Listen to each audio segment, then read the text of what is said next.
तो नमस्कार, एक बार फिर से आप सभी का स्वागत है। मैं हूं आपका चहीता पसंदीदा आरजे अरुण और आप सुन रहे हैं रेडियो आइबिक्स तिराना 88.4 एफएम। और अब वक्त आ चुका है कहानी का, और आज एक ऐसी कहानी जो आपको आध्यात्मिकता से भर देगी, जो आपको सुकून से भर देगी। और आज की जो कहानी है वो है द स्टोरी ऑफ माँ गंगा, यानी कि माँ गंगा की कहानी कि किस तरह से राजा भगीरथ जो हैं स्वर्गलोक से माता गंगा को पृथ्वी पर उतारा और न जाने कितने लोगों का जो है मोक्ष दिया और उनको शुद्ध किया। तो आइए सुनते हैं माँ गंगा की कहानी।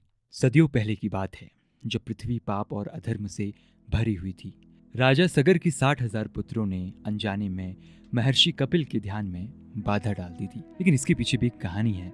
राजा सगर ने खूब सारे राक्षसों का वध किया और उसके बाद और अपने कीर्तिमान को स्थापित करने के लिए अश्वमेघ यज्ञ कराने का संकल्प भी किया। साथ में उसकी सुरक्षा के लिए अपने 60,000 पुत्रों को भेजा और साथ में घोड़े में चेतावनी लिखी कि जो भी इस अश्वमेघ यज्ञ के घोड़े को रोकेगा उसे हमसे युद्ध करना पड़ेगा। अब ऐसे में इंद्र देवता को बड़ी फिक्र हो गई अपने वर्चस्व को लेकर। उन्होंने उस अश्वमेघ यज्ञ के घोड़े को कपिल मुनि के आश्रम में रख दिया। राजा सगर के 60,000 पुत्र बहुत बलवान भी थे और साथ में घमंडी भी थे। वो महर्षि कपिल मुनि के आश्रम में पहुंचे और उनके ध्यान को भंग कर दिया।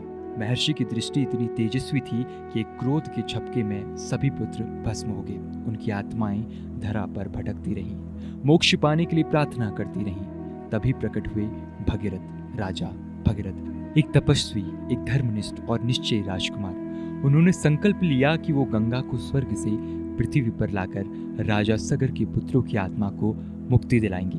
भगीरथ ने वर्षों तक कठोर तपस्या की। सूर्य की जलती धूप में, हिमालय की पर्वतों पर, बारिश और बर्फ के बीच दिन रात केवल ईश्वर की भक्ति और संकल्प में डूबे रहे। उनकी तपस्या से प्रसन्न होकर ब्रह्मा जी प्रकट हुए और कहा कि गंगा की धारा इतनी प्रचंड है कि पृथ्वी इसे सीधे सहन नहीं कर सकती। शिव की जटाओं में उसे समेटो।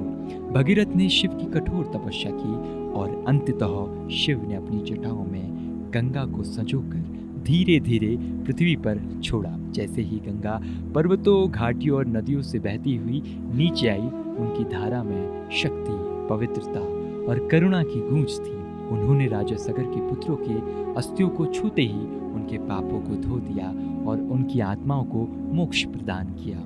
और उसी दिन से गंगा केवल नदी नहीं बल्कि जीवन, शुद्धता और मोक्ष की प्रतीक बन गई है। राजा भगीरथ का इस संकल्प और तपस्या ये साबित करती है कि सच्ची श्रद्धा और निश्चय से असंभव भी संभव हो सकता है। और आज जब हम गंगा के पवित्र जल को देखते हैं या उनके तट पर श्रद्धा अर्पित करते हैं तो हम उस अटल निष्ठा, तपस्या और दिव्यता को याद करते हैं जो भगीरथ और माँ गंगा की इस अद्भुत कथा को समाई हुई है।